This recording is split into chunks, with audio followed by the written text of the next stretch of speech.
what they say is what God says. That's why you're in the right place at the right time. Touch your neighbor and say, you in the right place now, baby. Tell them you're here at the right time. Don't change the station. Don't touch that dial. Something is about to be released in your life today. Something is about to be changed in your environment today. Something's about to take place.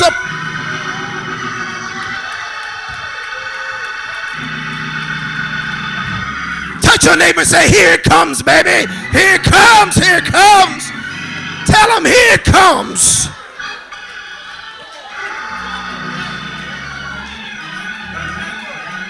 I don't know what you've been asking God for, but it's coming today. I don't know what you're seeking God's face for, but here it.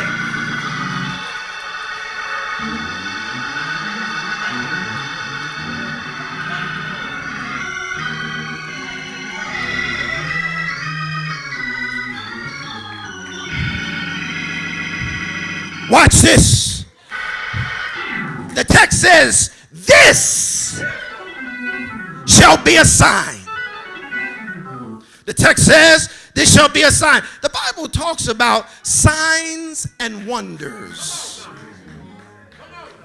Signs and wonders. Signs and wonders are supernatural occurrences that follow the lives and the life of a believer. They follow you. So wherever you go, they come along with you. They are signs and wonders. That's why you don't even touch your name and say, you don't even know who you sit next to. I got some signs and wonders that follow me. I got some healing that follows me because I am a child of God. I'm a child of God. Touch your neighbor and say, signs are following you.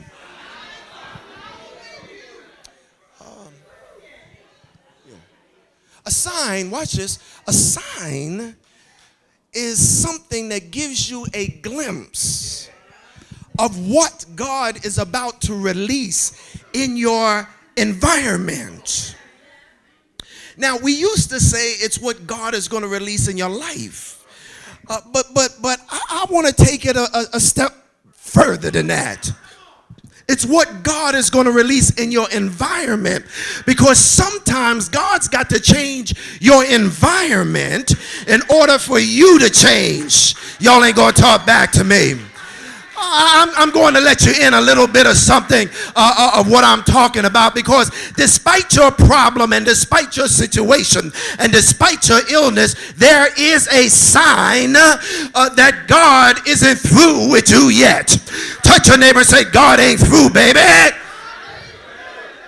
Now don't get this confused. Don't get this confused. Don't get this confused.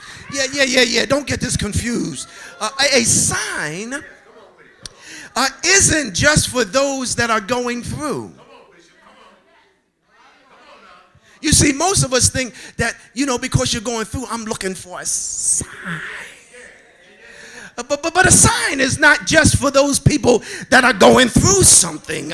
Sometimes you ain't got to go through nothing, and God will still give you a sign. A sign is because see, I understand that not everybody is always going through hell. Not everybody's always broke. Not everybody's always sick. Not everybody's always in a downward swing. Some of us are still on an upward swing. But God said there's still a sign for you. Yes, Lord. Yeah. Am I doing this right?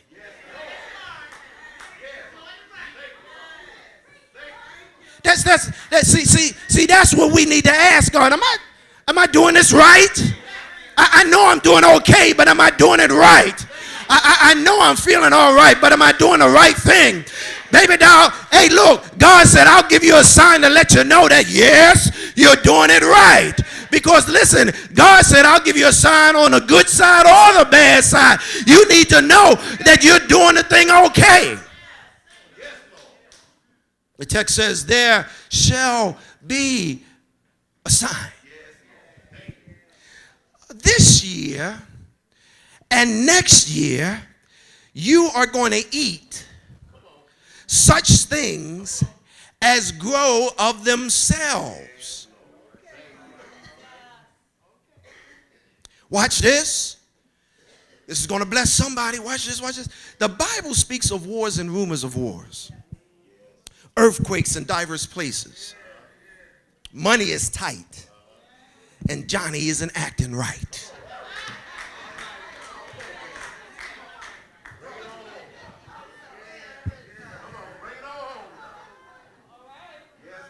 And Susie ain't on her tops either.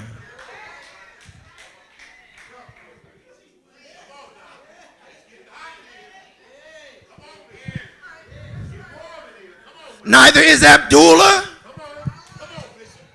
Y'all ain't gonna talk to me.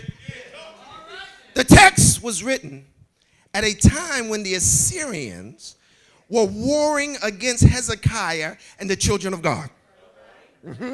Yeah, and they had threatened them with war and with famine.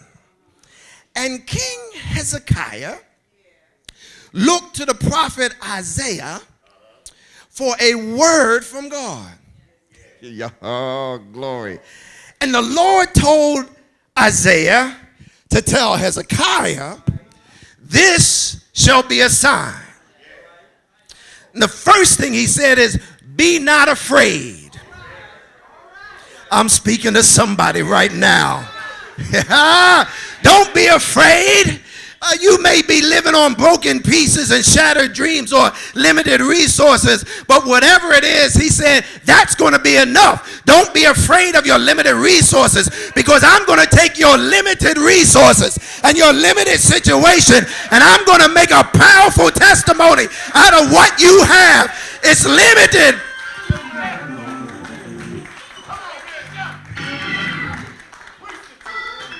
Touch your neighbor and say and tell them it's going to be enough. Yeah, those 5 loaves and 2 little fish, it's going to be enough. Those 2 small cakes, it's going to be enough. Touch your neighbor, it's going to be enough. Well, Bishop, what proof do you have? What proof do you have that it's going to be enough? I read somewhere where little becomes much.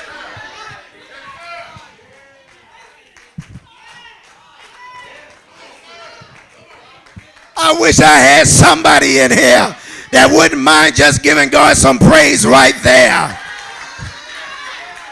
I don't have a whole lot. I just got a little bit. But when I put it in the master's hand, little becomes.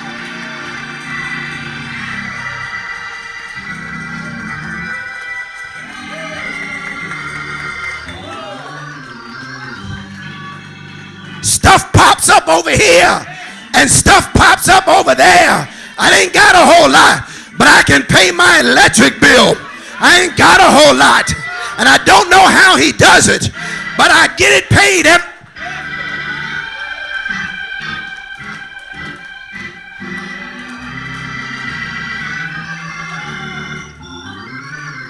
Somebody say, that's God.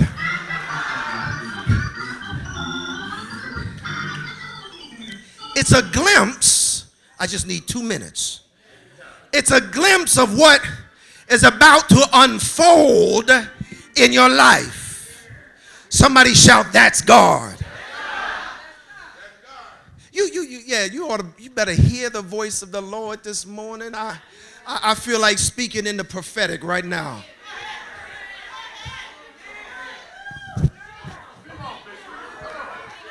Somebody in this room who's been fighting with some ugly demon in your family, it's about to get changed right now. God is about to release something in you. in your family structure right now. Somebody say 1, 2, 3.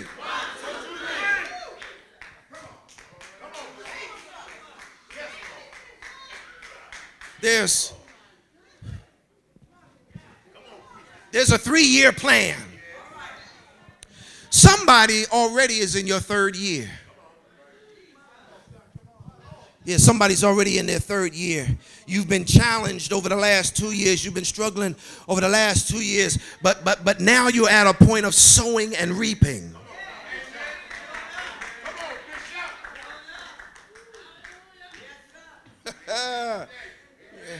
Planting and eating the food thereof.